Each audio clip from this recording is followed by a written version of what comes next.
This video shows how to import a washer from a CATIA catalog.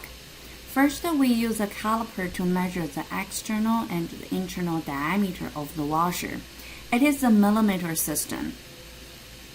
After that, we are going to open an assembly design workbench.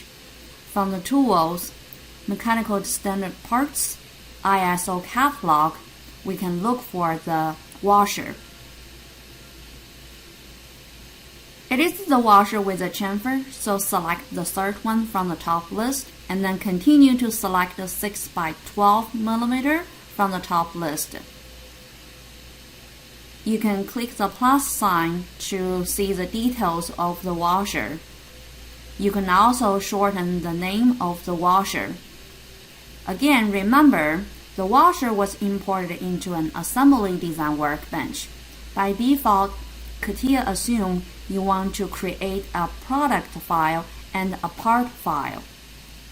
So when you use the save management to save the file, make sure you carefully select the part, not the product. After you save the part file, you can switch back to the folder, carefully select the product file, feel free to delete it. Thanks for watching.